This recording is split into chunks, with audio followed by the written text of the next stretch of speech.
de reprendre davantage confiance en eux. Quand vous allez dans un endroit pour la première fois, même pour ceux qui ont été à l'école, ils comprennent que quand vous passez en classe supérieure, vous trouvez parfois ceux qui ont dû faire 2 fois, 3 fois la même classe. Les premiers mois ne vont pas être ressemblés aux derniers mois. Prenez confiance sur vous et sachez qu'à votre âge, certains des doyens n'avaient pas et n'étaient pas à votre place. Et que dans quelques mois, avec l'appui du président de l'Assemblée nationale, en termes de formation, en termes de renforcement de capacité, vous comprendrez que vous êtes appelés à briller. Vous êtes appelés à être les meilleurs dans cette Assemblée nationale. Cela dit, je voudrais que vous me permettiez de rendre un hommage à votre président nouvellement élu. Excellence, Monsieur le Président de l'Assemblée nationale, pour ne plus vous appeler chers collègues, encore moins vous tutoyer, je voudrais vous rendre un hommage pour d'abord ce que vous avez fait au sein du gouvernement et au sein du ministère des Infrastructures, des Transports terrestres et aériens. Je n'ai pas eu l'opportunité de prendre la parole la dernière fois, mais je sais que vous êtes si jeune du point de vue de l'âge, mais l'expérience, l'engagement, l'ambition et surtout l'amour que vous avez pour le Sénégal sera l'aiguilleur qui conduira chacun de vos pas vers le succès. Ce que vous avez réalisé au niveau du ministère des Infrastructures, j'aurais bien aimé parler avant ce qui est survenu ne survienne. Parce que je sens que c'est lourd. Je sais qu'on ne pourra pas remplacer El Malik.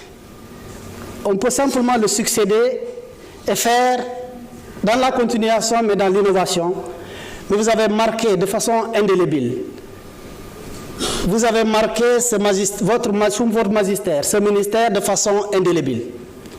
Et le peuple témoigne, le peuple sénégalais en est témoin.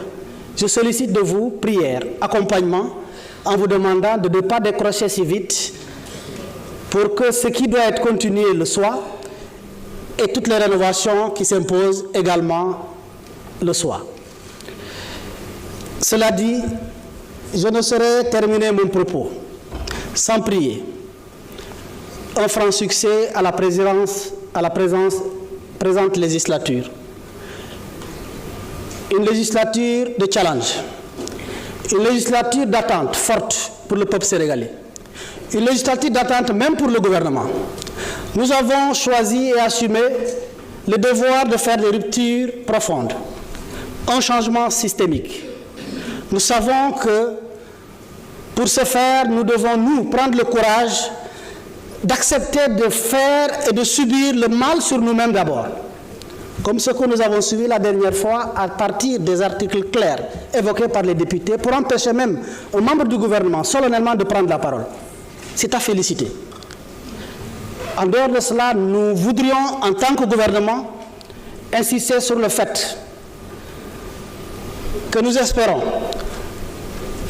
que des députés, une opposition constructive, un refus motivé sur certaines choses, mais un encadrement et un accompagnement pour que ce changement intervienne.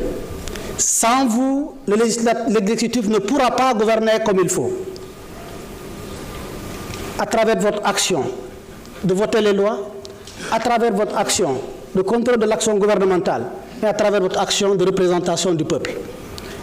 Sur ce, je commence à être long, je voudrais, avant la fin de mon propos, souhaiter plein succès à votre mandature. Je vous remercie de votre aimable attention.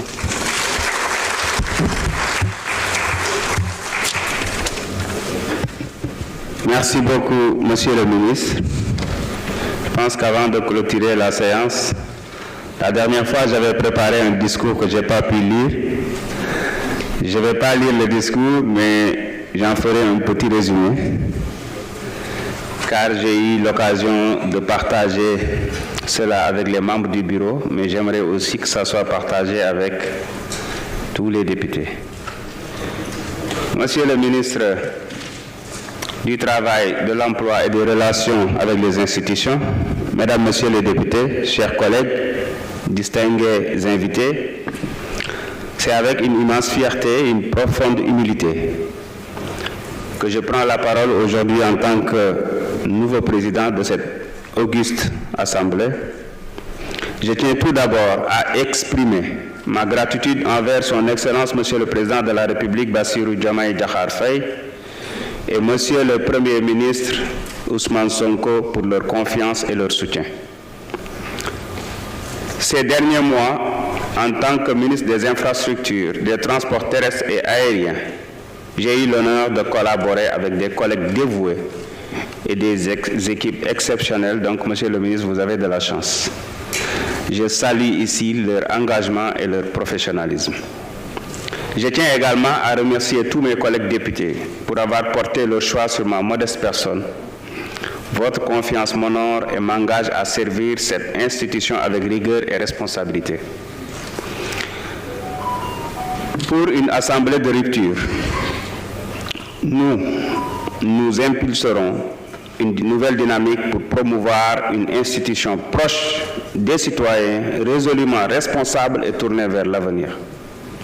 Mes chers collègues, pour une assemblée inclusive et accessible, nous accorderons aussi une attention particulière à l'inclusion en veillant à ce que nos infrastructures et outils soient adaptés aux personnes à mobilité réduite, aux malvoyants, ainsi qu'à tous ceux qui pourraient rencontrer des obstacles à leur participation. Notre Assemblée doit être exemplaire en matière d'équité et d'accessibilité. Nous œuvrerons à renforcer la transparence et l'accessibilité de nos travaux. À ce titre, la transition numérique sera au cœur de nos réformes pour moderniser nos processus internes, faciliter l'accès aux documents de travaux et optimiser la consultation citoyenne.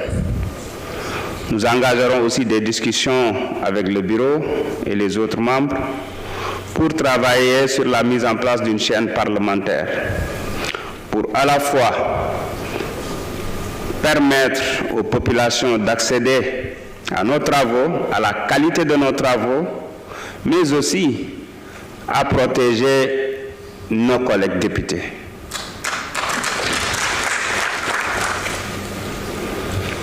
Pour une assemblée pleinement engagée, nous travaillerons avec rigueur à légiférer pour le bien commun, à contrôler efficacement l'action gouvernementale et à répondre aux priorités nationales en plaçant les aspirations du peuple sénégalais au cœur de nos préoccupations. Mes chers collègues, je tiens et je prends l'engagement de travailler avec vous dans un esprit de dialogue, d'ouverture et de justice.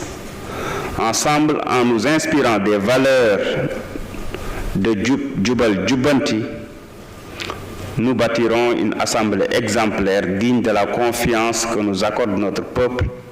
Vive notre Assemblée nationale, vive la République, vive le Sénégal. Je vous remercie de votre attention. Mes chers collègues, l'ordre du jour étant épuisé, je propose à l'Assemblée de lever la séance et de reprendre nos travaux à une date qui vous sera communiquée ultérieurement. S'il n'y a pas d'observation, il en est ainsi décidé. La séance est levée.